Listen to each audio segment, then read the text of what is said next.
Good afternoon, Kapong Yamuk. Ura Krejunita, Woyak Mubong. Para kali ne bupu yamang, Kapong Yamuk Yukubek, Tokudak Leterope.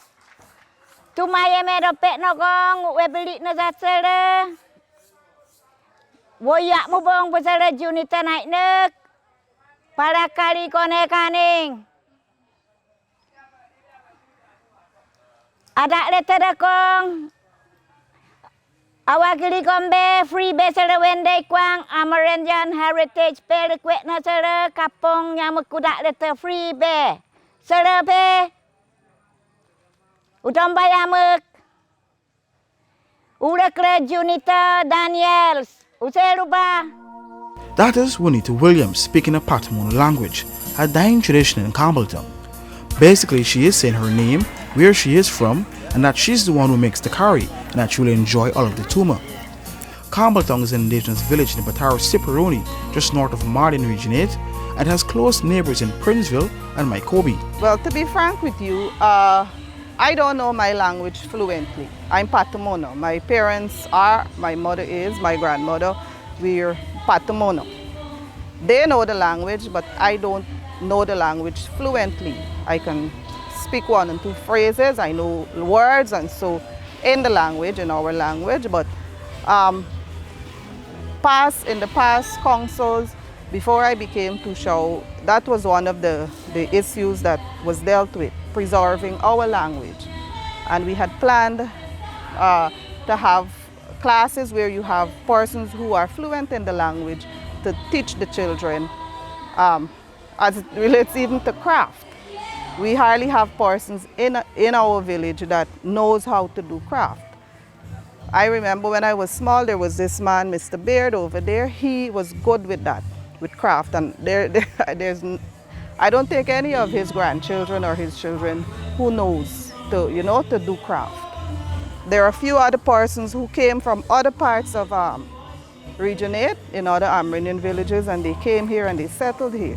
And they would know most, like to make craft and so. But for us here, my generation, we don't, I don't think we followed it up or we weren't taught, how to continue. The history books indicate the Akawayo, Patamona, and Ingariko are the Caravan-speaking peoples who principally occupy the area around Mount Roraima across the borders of Brazil, Guyana, Venezuela. Akawayo and Patamona and Ingariko have often been used interchangeably and can be considered alternate terms for one another. Throughout the three terms are today used aptly to distinct groups. Anthropologist Everon Ferdinand also used the term Akawai to designate the hybrid mixture of Mapuche and Arikuna in Guyana. And I'm hoping that this new council would be able to do that. Have classes where we teach the children to speak the language, and not only the language, craft and so on. There are also different beliefs that that we have, Patamona beliefs, and some of the children, they don't know the beliefs. For me, my father taught us through stories, like different folk tales, and that's how I know some of our beliefs, Amerindian beliefs. So that's an issue that we really need to look into and try to do something to preserve that and pass it on to the other generation. Would you say it's dying then? Yes, it is. I would say that because, like I said, person in this village at my age, they're like me. We hardly know our language.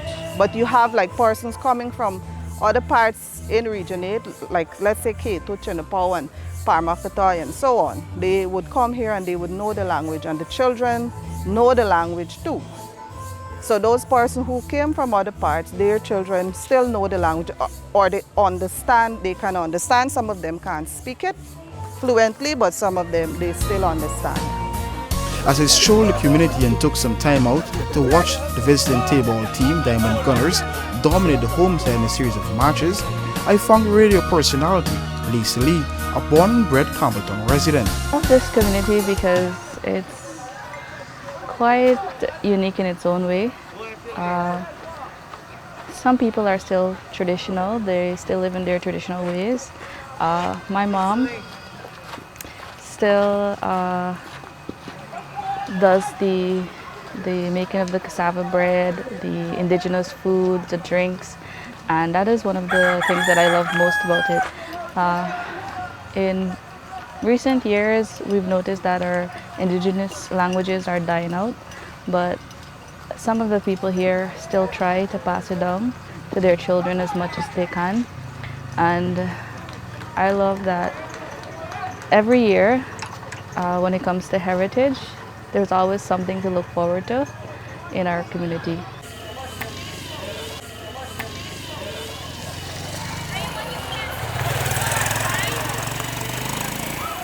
No, I cannot speak any. I know a few words of the Patamona descent.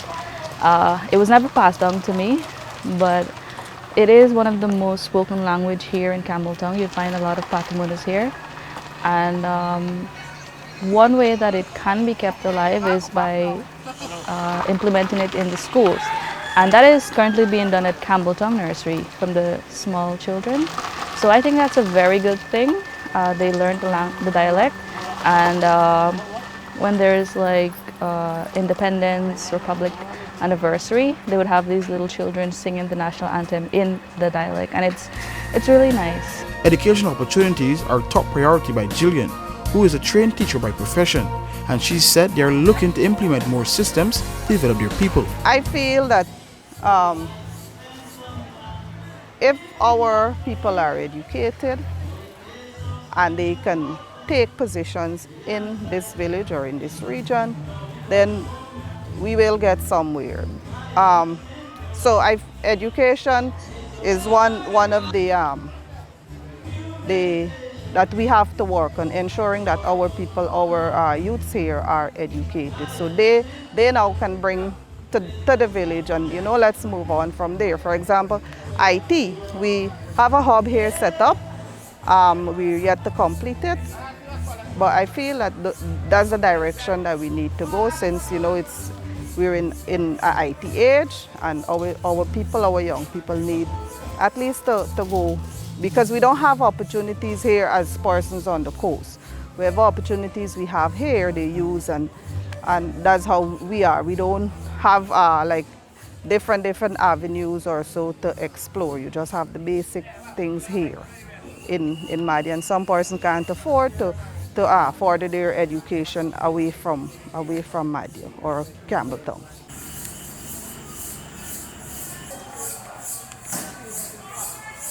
In all the years that I've been here, there's the need for more job opportunities within the community of itself.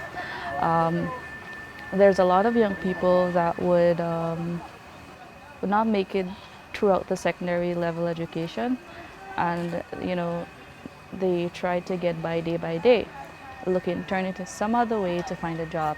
So I think that in that way, if we have like a tertiary level education, something that does not require all of the CXC subjects, because not many persons do pass all their subjects here.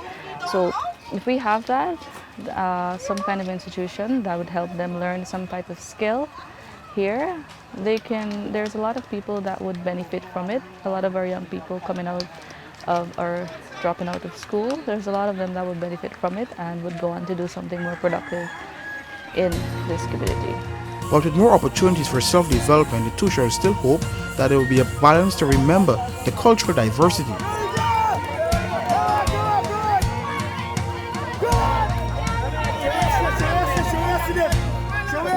Education is as important as knowing who you are, knowing your language, knowing your customs and so. Right, so it's important for you to have an education, as well as it's important for you to be well-rounded, not only education-wise, but also with your culture, and you need to be proud of who you are. Once you know who you are, then you'll be proud of where you came from, who your parents were, and all of that. As I wrapped up my chat with Jillian, I was informed about a bit of history as it regards the origin of the village name. And just to note, it is not from Stephen Campbell, the first Amerindian member of Parliament in Guyana. First female Tushaw that I spoke with, There's a misconception that Campbelltown was named after the first member of parliament, Mr. Campbell, but that's not so. Campbelltown got its name from the first resident who came here. And he used to live in an area we call Unwavering. He used to live there. So he was the first person that came here to live, and his name was also Campbell. I can't remember what his first name was, but that's how Campbelltown got its name. As it relates to life in Campbelltown,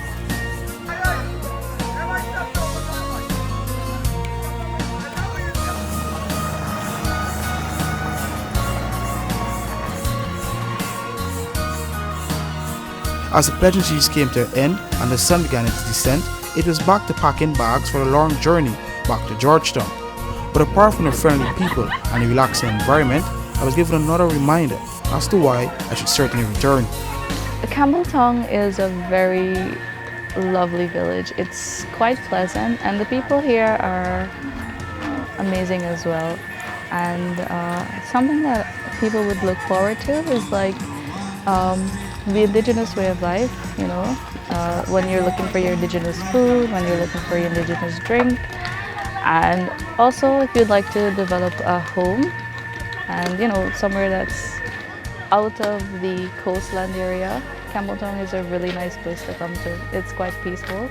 The sun is extremely hot, but apart from that, the weather is fine and it's a lovely place.